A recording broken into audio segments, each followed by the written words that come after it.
Mommy Onyx, nagulat ako sa mga sandali iyon nang biglang nagsalita si Susan at nagtanong kung sino ang babae na aking kahalikan at kung bakit ko siya hinalikan. Kaya,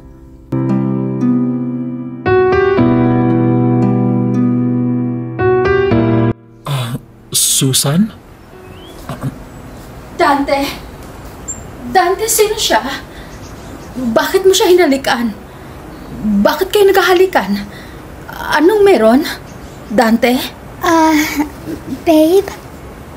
Siya ba yung best friend mo? Si Susan? Oo. Susan? Si Jennifer? Girlfriend ko. Jennifer? Si Susan? Best friend ko.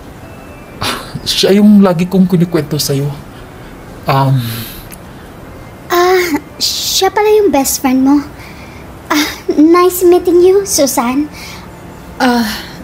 Sa ngayon, hindi ko pa matanggap yung shake hands mo sa akin.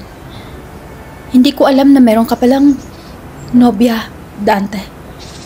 Bakit mo inilihim sa akin? Di ba sabi mo sa akin wala tayong liman? Di ba sabi mo sa akin na hintayin mo ako? Bakit meron ka ng nobya? Hindi ka na kinukwento sa akin ni Dante. Wala akong alam tungkol sa'yo. Ilang buwan o weeks o days na kayong magkarelasyon? Dante? Pasensya ka na, Susan. Nabisi kasi ako kaya nakaligtaan kong sabihin sa'yo yung tungkol sa relasyon namin ni Jennifer. 1 taon na kami at 2 buwan ang relasyon namin ni Jennifer. Bala ko talagang sabihin sa iyo. Bala ko din na puntahan ka sa bahay niyo kasi napag-alaman ko kay mama na nauwi ka na galing sa Cebu. Pero andito ka na. Naunahan mo ako. Kaya ito, girlfriend ko, si Jennifer. Pwede ko namang ipakilala ko siya sa iyo ng mabuti at pwede naman kayo maging magkaibigan para magkakilala din kayo ng lubusan. At 2 babaeng minamahal ko, ikaw best friend ko, at si Jennifer, ang kabiyak ko, ay magkaisa. Diba? Susan, huwag ka nang magtampo. Halika nga dito. Huwag ka nang magtampo. Ano ka ba? Nakakatampo naman kasi ang ginawa mo. Naglihim ka sa akin. Di ba nag-promise tayo sa isa't isa na walang lihiman? Magkababata tayo. Sabi mo, ang turing mo sa akin ay bunsong kapatid. Bakit ka naglihim? Tsaka sabi mo sa akin, ako lang yung mamahalin mo. Kaya nagulat ako na meron ka ng nobyang iba. Wala namang problema sa akin, Jennifer. Mas mabuti nang magkakilala tayo para alam ko na hindi mo lulukuhin yung best friend ko. Kasi pag nagkataon... Susan, rest assured, hindi ko sasaktan at hindi ko lulukuhin ang best friend mo. Mahal ko si Dante. At nangako na kami sa isa't isa. Now, few months from now, baka mai-announce na namin yung araw ng aming kasal. Diba, babe?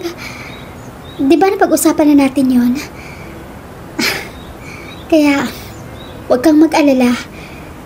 Mamahalin ko at irerespeto si Dante habang buhay bilang kabiyak at kaparis ko sa aking buhay, Susan. Pwede ba tayo maging magkaibigan? Hindi ako yung tipong tao na makipagkaibigan agad. Kakilala ko pa lang. Dante, nasaan ba sila Ninong at saka si Ninang? Nasa loob ba ng bahay? Sige ha, puntahan ko muna sila. Ninang? Ninong! Nandito na ako! Ninang! Ay, Susan! Halika dito, anak! Pasok ka dito sa kusina! Oy, Dante! Ma! Jennifer, pasok na kayo dito! Isarado nyo na yung pinto! Halina kayo dito sa kusina at nang magsabay tayo, andito si Susan! Halika kayo! Tara na, babe. Pasok na tayo sa loob. Pagpasensyahan mo na si Susan, ha? Ganun lang talaga yun, pero mabait yun. Halika na. Babe, talaga bang mag-best friend lang kayo? Wala ka bang napansin kay Susan? Babe, mag-best friend lang kami. At ano namang mapapansin ko doon? Ganun lang talaga yun siya. Bakit? May problema ba? Wala naman. Pero, babe, babae ako. Nakakaramdam ako. Sigurado ako na higit pa sa pagkikipagkaibigan ang nararamdaman ni Susan para sa'yo. Buksan mo yung mga mata mo, buksan mo yung pakiramdam mo. Nagbubulag-bulagan ka sa nararamdaman ni Susan para sa'yo. Hindi ka niya mahal bilang nakakatandang kapatid, bilang best friend. Mahal ka niya bilang more than pa sa pagkikipagkaibigan. Babae ako. Naramdaman ko yun.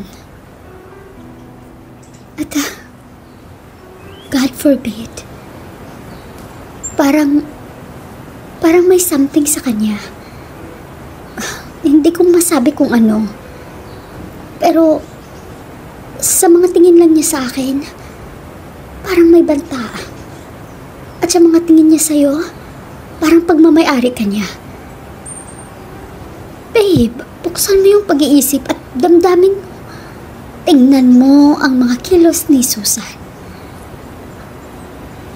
Kaya, babe, kung gusto mo siya, kung maramdaman mong tama yung hinala ko at nakikita ko sa kanya,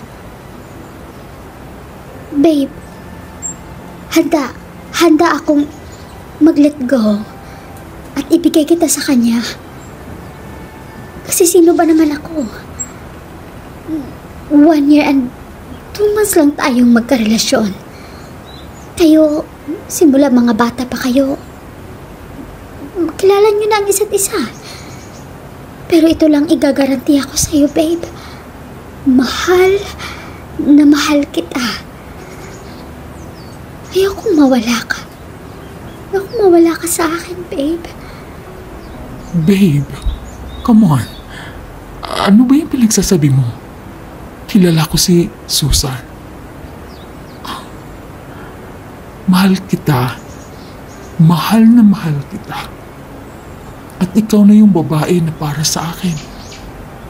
Si Susan ay nakakabata ko lang niyang kapatid ang turing ko sa kanya. Kaya, huwag mo na lang intindihin ang mga kinikilos niya. Ang malaga, ikaw at ako. Naintindihan mo? Naintindihan mo ba? Naniwala ako sa mga sinasabi mo, Dante. Naintindihan ko. Siguro nga, kailangan ko siyang kilalanin at tanggapin bilang best friend. Sige, tara na. Hinintay na tayo ni tita at ni tito. Tara.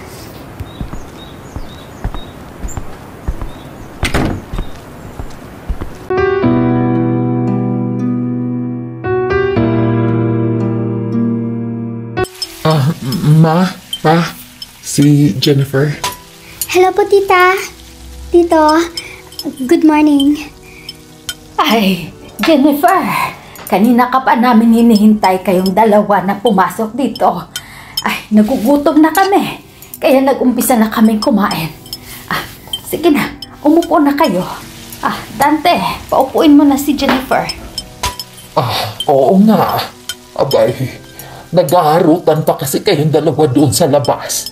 Kaya sige na, umupo na kayo. para magsabay na tayong kumain. Sige na, pagsilbihan mo yung kabiyak mo, Dante. Ninong, hindi naman siguro pwedeng pagsilbihan si Jennifer. Hindi naman yan, senyora. Kapag andito kayo sa ibang bahay, lalo na sa bahay ng nobyo mo, Jennifer, kailangan ikaw yung magsilbi sa kanya. Hindi yung ikaw yung pagsilbihan. Diba, Ninong, Ninang? Ay, George, pakibuksan mo nga yung bintana. Naiinitan ako. Nasaan ba yung electric fan natin? Sandali lang. Kukunin ko yung electric fan. George, buksan mo yung bintana. Kukuha ko ng electric fan. Ay, oo. Abay, buksan ko na. Ay, initan akong bigla. Ay. Babe, okay ka lang ba? Umupo ka na. Dito ka sa tabi ko upo. Okay lang ako. Sige. Diyan ako sa tabi mo upo. Sandali. Pwesto ko yan. Dito ka sa harapan ni Dante, opo. Huwag kang tumabi sa kanya. Susan. Okay lang, Dante. Babe, okay lang. Mas komportable ako dito sa harapan mo.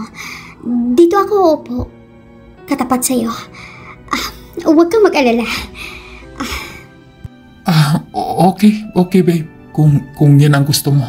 Sige, dyan ka sa tapat sa akin. Uupo. Okay, babe. Babe, gusto mo ba tong chicken curry? Ako nagluto nito, babe. Tikman mo. Bigyan kita, ha? Lagyan ko yung plato mo, ha? Sandali. Allergy si Dante niyan. Hindi siya nakakain ng curry. Anong klase kang girlfriend? Gusto mo pang patayin yung boyfriend mo? Ha? Hindi ko alam. Ano bang alam mo? Ha? Susan, ano ka ba?